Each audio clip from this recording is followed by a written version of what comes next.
today I'm heading to the clinic to do a VO2 max cycling test along with a lactate test. So come along, check it out and see what we've got in store. So basically, we're going to be doing the VO2 max and lactate test on the Wahoo Kicker today. We've linked up to Zwift. So Zwift is going to help us to basically set up the protocol. The protocol is going to start with the lactate test. So we're going to do a 6-minute ramp test, ramping up by 20 watts every 6 minutes and taking the lactate in the last 30 seconds. When we reach around Blair's FTP, around 200, then we are going to pop the mask on, the VO2 max mask, change the protocol over to a VO2 max protocol and increase every minute so that we get the correct stages in both tests. And within the VO2 max testing protocol, we're going to try to see if we can take the lactate every 3 minutes. And then we'll be able to get both tests done in one. I'm sure this is going to be some pain. We've got an estimate what I reckon that my FTP is going to be and how she's going to set it up. And I'm going to go get changed, so I'll see you in a second. So I've put my best kit on for this test. Now we're going to get set up on the bike, getting ready to do it. There's nothing to do but to do it, so here we go. No, I'm going to sweat so much, you know that. I'll probably have to get my towel. Don't forget to bring a towel. So effectively the point of a lactate test is to find out the point of sustainable versus unsustainable exercise. So we have the point at which we have lactate steadily being able to clear by the body, and then we have a second point of lactate clearance which the body is no longer able to clear the lactate. So doing this test, if all goes well, hopefully we should be able to find out these two different points, which will then be able to help tailor the different training that we're going to do. And because we're going to do it mixed with a VO2 max test, that means that we'll be able to find out the maximum volume of oxygen that your body is able to consume whilst you're exercising. So we're getting a 2-for-1, and obviously Claudia's taken us through this. We're hoping that the test all goes well and we're able to get both those different metrics which will help tailor our training. Okay, what we're going to do, we're going to take resting measures. We're going to start with the lactate, and then we're going to do the heart rate. So we'll take resting measures before, do the test. After the test, we'll take recovery. Hopefully it should be low. There we go. 1.3 is perfect. 1.3 is perfect. You heard it here. We're good. Good. Loading Watopia. There's me, a nice, beautiful woman on the screen. 50, 60, 70, 80, 300, 10, 20, 30, 40, 50, 60, 70, 80. If we get there, then the chances of getting there are very slim. But we will try. Okay. Why are my legs shaking?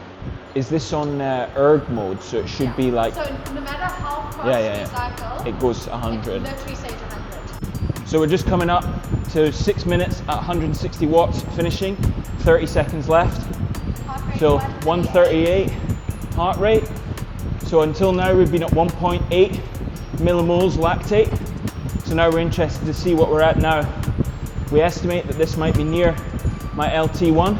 Well, that's what Claudia said anyway. 0.7. So here we come. 6 minutes at 180 watts. Heart rate is, boss? 153. So we're a bit more aerobic. Oh! So I did say that I felt my legs slowly starting to accumulate. Now the fatigue of the last few days' sessions really setting in. So between now we're about 50% of the way on the 2 to 4 millimole lactate level. So the body can still clear it, but just not as much, which means normally around this area you've got around an hour. An hour? That's sustainable effort.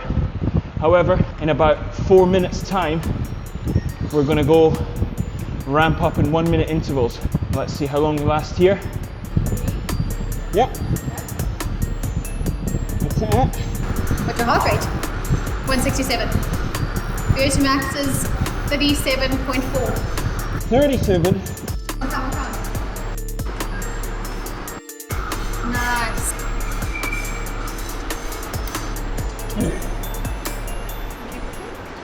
Not very good. Not bad. VO2 max on the bike 51.6. That's probably right. I had nothing else to give, even though the gears were skipping. So just finished that test. Obviously didn't get that high. Had nothing else to give at the end. fatigue setting in. Cloudy said that we were sitting around 12. I'm sure she'll be able to explain the results of that later. VO2 max on the bike, 51.6. Yep. It's a bit lower than the running VO2 max, but it's absolutely fine. Assumed, yeah, from last test that we did on that treadmill. Flip, that's hard, eh? Doing resting lactate now. We're doing resting lactate at 3 minutes. We take the resting lactate at heart rate just to make sure that he is recovering, the lactates come down, and it's just safe to send him home. So we're making sure the heart rate's at a safe level and lactate's dropping. Because if lactate's still going up and heart rate's still going up, then there's something wrong clinically and we might have to send him to hospital, which we don't want to be doing. We don't have insurance.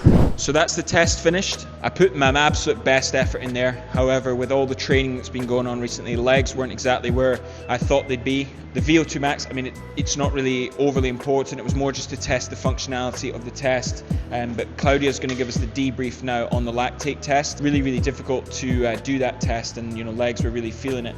So Claudia's going to give us the final debrief. Definitely worthwhile, something to do if you want to get the accurate results. So good for training, and yeah, here's my results of the test. So based on the lactate test and the VO2 max test, your VO2 max is a 51.6.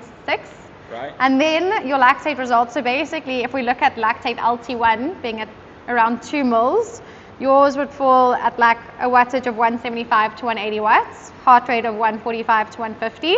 Then your LT2, when lactate starts to accumulate too much that your body can't clear it enough, and that's when you start getting really tired and fatigued.